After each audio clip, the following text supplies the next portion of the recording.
Radio Pakistan قومی نشریاتی رابطے پر captain Muhammad Sarwar شہید نشان حیدر کی شہادت کے سلسلے کا خصوصی فیچر سنتے ہیں۔ مرد مجاہد، تحریر و تحقیق ساجد ذکی، راوی مہوش راجہ اور ساجد ذکی، پروڈیوسر مہوش راجہ، پیشکش ریڈیو پاکستان راولپنڈی۔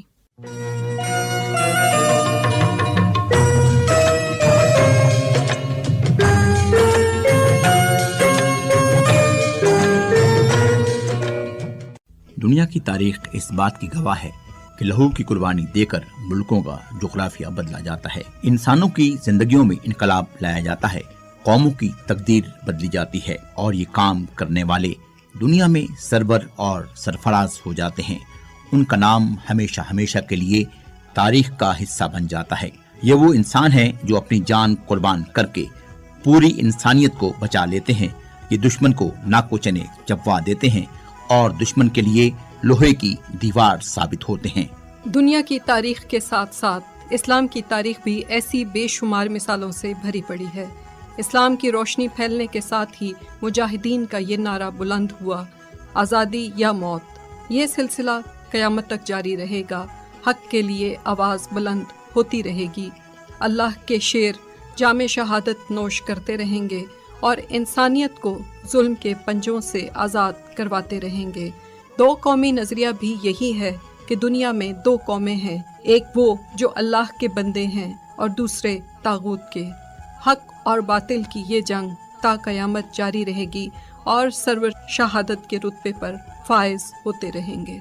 اس طرح آج ہم یاد کر رہے ہیں ایک ایسے پاکستانی مجاہد کو جس نے شہادت کا رتبہ پا کر کشمیر کی ایک اہم چوکی کو دشمن سے آزاد کروا لیا، جو ایک ناممکن ہدف تھا۔ اب پاکستانی پرچم ہمیشہ اس چوکی پر لہراتا رہے گا۔ یہ مجاہد دنیا کی تاریخ کا ایک روشن ستارہ ہے جس نے اپنی تابناکی سے دشمن کے منصوبوں کو خاک میں ملا دیا اور اپنے لہو سے پاکستان کی وہ تاریخ رقم کی جسے رہتی دنیا تک یاد رکھا جائے گا۔ وہ ہیں کیپٹن راجہ محمد سرور شہید۔ آپ 10 نومبر 1910 میں حوالدار راجہ محمد حیات خان کے گھر ضلع راولپنڈی کی تحصیل گجر خان کے گاؤں سنگھوڑی میں عید الفطر کے روز پیدا ہوئے۔ والدین نے آپ کا نام محمد سرور رکھا، جس کے معنی سردار اور محترم کے ہیں۔ والدین نے یہ دعا بھی کی کہ یا اللہ ہمارے اس بیٹے کو اس کے نام کی طرح عظمت عطا فرما۔ محمد سرور کی تربیت ایک فوجی گھرانے میں ہوئی اور آپ کو بچپن سے ہی فوج میں شامل ہونے کا شوق بھی تھا۔ محمد سرور نماز روزے کے پابند ہونے کے ساتھ ساتھ نہایت ایماندار، مخلص، دیانتدار، وفا شعار، سخی، ایمانی حمیت سے شرشار، ایثار و قربانی کی روشن مثال، مظلوم کی آواز، دشمن کے لیے دو دھاری تلوار، دوستوں کی ہر حال میں مدد کرنے والے اور ملک کی محبت کا لازوال جذبہ رکھنے والے، جن کی اپنے گھر سے لے کر محاذ جنگ تک کی داستان سنہری حروف میں تحریر کی گئی۔ آپ نے میٹرک کا امتحان فیصل آباد کے گورنمنٹ مسلم ہائی اسکول طارق آباد سے پاس کیا۔ آپ نے پورے اسکول میں اول پوزیشن حاصل کی۔ آپ تعلیم کے ساتھ ساتھ کھیل کے میدان میں بھی کبھی کسی سے پیچھے نہیں رہے۔ آپ کو فٹ بال اور کبڈی کھیلنے کا بہت شوق تھا اور اپنی عملی زندگی میں بھی آپ ان کھیلوں میں حصہ لیتے رہے اور شائقین سے داد پاتے رہے۔ انگریزوں نے 1849 میں پنجاب میں سکھوں کو شکست دی اور 1851 میں راولپنڈی میں فوجی چھاونی قائم کی۔ خطہ پٹوار سے فوجی بھرتی شروع کی اور اس علاقے کے اکثر نوجوانوں کو انگریز فوج میں ملازمت مل گئی۔ پہلی جنگ عظیم 1914 سے 1918 تک اور دوسری جنگ عظیم 1939 سے 1945 تک میں اس خطے کے فوجیوں نے کارہائے نمایاں انجام دیے۔ ہندوستان میں برطانوی حکومت کے دوران 1929 میں راجہ محمد سرور نے بطور سپاہی فوج میں شمولیت اختیار کی۔ آپ کے سپرد جو بھی کام ہوا آپ نے اسے بڑے احسن طریقے سے سر انجام دیا۔ اس طرح آپ فوج کے محکمے میں ترقی کی منازل طے کرتے چلے گئے۔ آپ نے دوسری جنگ عظیم میں حصہ لیا۔ 1944 میں پنجاب ریجمنٹ میں کمیشن حاصل کیا۔ دوسری جنگ عظیم میں شاندار فوجی خدمات کے پیش نظر 1946 میں آپ کو مستقل طور پر کیپٹن کے عہدے پر ترقی دے دی گئی اور برما میڈل سے بھی نوازا گیا۔ فوج کی ہر تربیت اور کورس میں راجہ محمد سرور نے نمایاں پوزیشن حاصل کی اور فوج کے ہراول دستے میں شامل رہے۔ پاکستان بننے کے بعد آپ نے پاک فوج میں شمولیت اختیار کر لی۔ قیام پاکستان کے وقت پاکستان کی مالی حالت تو کمزور تھی ہی، اس کے ساتھ ساتھ عسکری حالات بھی کچھ اچھے نہ تھے۔ متحدہ ہندوستان میں اسلحے کے 16 کارخانے تھے جو تقسیم کے بعد بھارت کے حصے میں چلے گئے، اور فوجی ساز و سامان کی جو تقسیم ہوئی اس میں سے بھی پاکستان کو بہت کم اور ناکارہ فوجی ہتھیار ملے۔ پاکستان کے حصے کے اثاثہ جات بھی روک لیے گئے کہ بھارتی لیڈر سوچ رہے تھے اگر پاکستان کو اس کے حصے کے پیسے دے دیے گئے تو یہ اسے کشمیر کی جنگ میں استعمال کرے گا۔ اس کے ساتھ ساتھ بھارت سے ہجرت کر کے پاکستان آنے والے مہاجرین کی تعداد 65 لاکھ تک پہنچ گئی اور 22 لاکھ افراد بھارت سے پاکستان آتے ہوئے راستے میں شہید کر دیے گئے۔ کشمیر کے حالات تو بہت ہی خراب تھے، ہزاروں کشمیریوں کو شہید کیا جا چکا تھا اور بھارت نے کشمیر میں اپنی فوجیں بھی داخل کر دی تھیں، حتیٰ کہ اپریل 1948 میں تو بھارت نے پاکستان کی نہروں کا پانی بھی بند کر دیا تھا کیونکہ بھارت پاکستان کو مکمل طور پر تباہ کرنا چاہتا تھا۔ بھارت کے لیڈر تو یہ کہہ رہے تھے کہ پاکستان چند روز کا ہی مہمان ہے۔ ایسے وقت میں حکومت پاکستان اور پاک آرمی نے وہ کر دکھایا جو ممکن نہ تھا۔ پاک فوج کے کارناموں کو دیکھ کر دنیا بھی حیران رہ گئی۔ یہ وہ وقت تھا جب کیپٹن محمد سرور GHQ میں سگنلز کی تربیت حاصل کر رہے تھے۔ قائد اعظم محمد علی جناح کشمیر کو پاکستان کی شہرک کہا کرتے تھے۔ جب پاکستان کی شہرک پر دشمن نے قبضہ کر لیا تو آپ نے اس وقت کے پاکستان کے آرمی کے commander in chief general Gracey کو کشمیر میں فوج بھیجنے کو کہا۔ جنرل گریسی نے قائد اعظم کی بات ماننے سے انکار کر دیا۔ بعد میں فوج کشمیر کے محاذ پر بھیجی گئی۔ کیپٹن راجہ محمد سرور کی یہ دلی خواہش تھی کہ وہ محاذ پر جا کر دشمن کا مقابلہ کریں اور خاص طور پر معصوم کشمیریوں کو دشمن سے بچائیں، لیکن ابھی آپ سگنلز کی تربیت مکمل نہیں کر پائے تھے۔ آپ نے کمپنی کمانڈر سے کہا کہ سر میں محاذ پر جانا چاہتا ہوں، میرا GHQ میں دل نہیں لگتا اور محاذ پر میری ضرورت بہت زیادہ ہے۔ میرے تمام ساتھی اس وقت محاذ جنگ پر ہیں، مجھ سے کشمیریوں کی یہ حالت نہیں دیکھی جاتی اور نہ ہی یہ برداشت ہوتا ہے کہ مسلم اکثریتی آبادی والے علاقے پر کسی کافر کا قبضہ ہو۔ کمانڈر نے کیپٹن کی بات سن کر کہا کہ جب تک آپ کی ٹریننگ مکمل نہیں ہوتی آپ اس وقت تک محاذ جنگ پر نہیں جا سکتے۔ مجاہد کی سچی تڑپ نے اسی چین سے بیٹھنے نہ دیا اور کیپٹن راجہ محمد سرور نے ایک اور درخواست دے دی کہ میں نے اپنا کورس تو مکمل کر لیا ہے، صرف دہرائی باقی ہے۔ اب کمانڈر نے آپ کے جذبے اور ہمت کو دیکھتے ہوئے محاذ جنگ پر جانے کی اجازت دے دی۔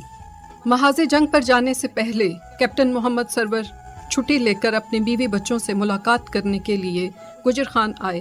آپ کے گھر کی تعمیر ابھی جاری تھی، کچھ کام باقی تھا۔ آپ نے مزدوروں کا حساب کتاب مکمل کیا، گھر کے کام نمٹائے، اپنی بیوی کرم جان کو بتایا کہ میں 2 دن کی چھٹی پر آیا ہوں اور پھر میں نے محاذ جنگ پر جانا ہے۔ کیپٹن محمد سرور کا بیٹا محمد صفدر اور بیٹی گلزار ابھی چھوٹے ہی تھے۔ جانے سے پہلے آپ نے اپنے بیٹے کو ساتھ لیا اور فجر کی نماز ادا کرنے کے لیے مسجد چلے گئے۔ نماز کے بعد مولوی صاحب سے ملاقات کی اور بتایا کہ میں محاذ جنگ پر جا رہا ہوں، آپ میرے لیے دعا کریں۔ مولوی صاحب نے دعا دی، اللہ آپ کو بڑی کامیابی دے۔ محاذ جنگ پر روانہ ہونے سے پہلے بیوی سے کہا کہ بچوں کو بہترین تعلیم دلوانا، ان کا خوب خیال رکھنا۔ بیوی کی آنکھوں میں آنسو آ گئے تو کیپٹن محمد سرور نے کہا کہ تم ایک مجاہد کی بیوی ہو اور مجاہدوں کو ان کی بیویاں محاذ جنگ پر بھیجتے ہوئے روتی نہیں ہیں، مسکراتے ہوئے ان کو رخصت کرتی ہیں۔